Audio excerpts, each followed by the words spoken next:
මොකල්ලෝ ஒரே வீட்டில் 30 வருடம் வேலை செய்தும் உடுத்த உடுப்புடன் ஏர்போர்ட்டில் கொண்டு போய் விட்ட அன்று இன்று அனைத்து நியாயங்களும் கிடைத்து நாட்டுக்கு நல்லபடியாக திரும்புகின்றார்.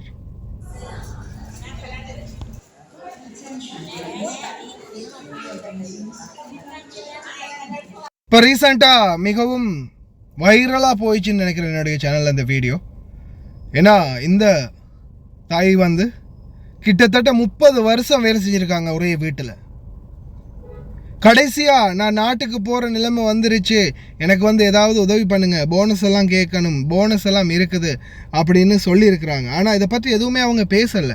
ஆனால் இவங்க பீரோ கட்டணும், நாட்டுக்கு போய் நாட்டில் வந்து நான் நாட்டுக்கு போன பிறகு சரி எனக்கு ஏதாவது ஒரு உதவிகள் கிடைக்கணும்னா அதுக்கு நான் பீரோ கட்டணும், நாளைக்கு நான் பீரோ கட்ட எம்பசிக்கு போகணும் அப்படின்னு சொல்லும்போது கூட இருந்த பணிப்பெண் போட்டு கொடுத்துட்டாங்க கஃபீல்கிட்ட. இல்லை இவங்க எம்பசிக்கு போக போகிறாங்க, போனஸ் எல்லாம் கேட்க உங்களை வந்து மாட்டி விட போகிறாங்க, பிரச்சனை பண்ண போகிறாங்க அப்படின்னு. கடைசியில் என்ன ஆச்சு, இந்த தாயை கொண்டு போய் டிக்கெட்டை போட்டு நாட்டுக்கு கொண்டு போய் விட்டாங்க.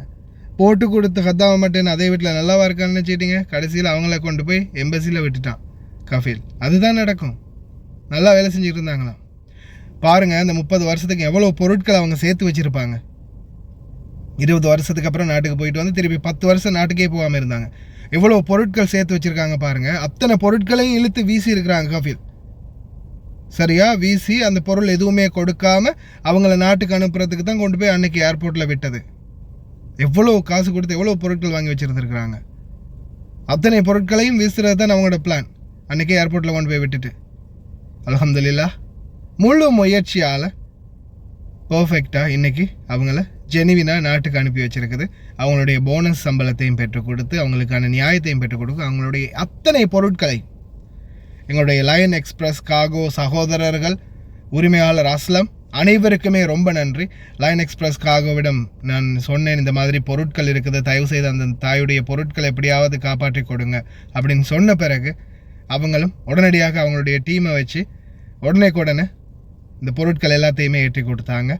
ரொம்ப நன்றி லயன் எக்ஸ்பிரஸ் காகோ நிறுவன உரிமையாளர் மற்றும் அந்த லயன் எக்ஸ்பிரஸ் காகோவில் பணிபுரியும் அனைத்து சகோதர சகோதரிகள் நல்லுள்ளங்கள் அனைவருக்கும். ஏன்னா அன்னைக்கு மட்டும் சரியான நேரத்தில் அவங்க உதவலைன்னா அவ்வளோ பொருட்களும் சிபாலாக்கு போயிருக்கும். அத்தனை பொருட்களும் கிட்டத்தட்ட 400-500 தினாருக்கு மேலே ஸ்பெண்ட் பண்ணி அவங்க பொருட்கள் சேகரித்து வச்சுருக்கிறாங்க. அத்தனை பொருட்களும் சிபாலாக்கு போயிருக்கும். கிட்டத்தட்ட 3 மீட்டர் பெட்டி அவங்க கொண்டு போய் அதற்குரிய எல்லா ஏற்பாடுகளையும் செய்து அத்தனை பொருட்களையும் கார்கோ சகோதரர்களை வேலை பார்க்கக்கூடிய சகோதரர்களை உள்ளே ஃபுல்லாகவே ஏற்றி அந்த பொருட்கள் எல்லாத்தையுமே பேக் பண்ணி பத்திரமா அவங்களுடைய நாட்டுக்கு அனுப்பி வச்சுட்டாங்க, வீட்டுக்கே கொண்டு போய் கொடுக்குற மாதிரி. கார்கோ உரிமையாளர் அஸ்லம் அவர்கள் இதுக்கு ஃபுல் சப்போர்ட் ஒன்று தந்தார். ரொம்ப நன்றி லயன் எக்ஸ்பிரஸ் கார்கோ. இப்போ நம்ம தொடர்ந்து அட்வர்டைஸ்மெண்ட் பண்ணிட்டு வேறு இருக்கிறோம். அதோடு சேர்த்து இலங்கை தூதரகம் Ekanayake sir, Ayesha miss, Gamage sir, அதே மாதிரி விமான நிலைய அதிகாரிகள் அனைவருக்குமே ரொம்ப நன்றி. அதே போல் அன்னைக்கில் இருந்து சாதாரணமாக நான் நினைக்கிறேன் போன 5ஆம் மாதம் 11ஆம் திகதி இரவு இந்த சம்பவம் நடக்குது.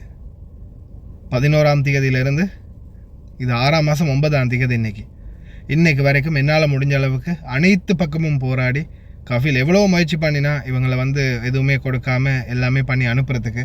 ஆனால் என்னால் முடிஞ்ச அளவு அனைத்து பக்கமும் போராடி அதிகாரிகளோட தொடர்ந்துமே உரையாடி இவங்களுக்கான நியாயத்தை பெற்றுக் கொடுத்தாச்சு.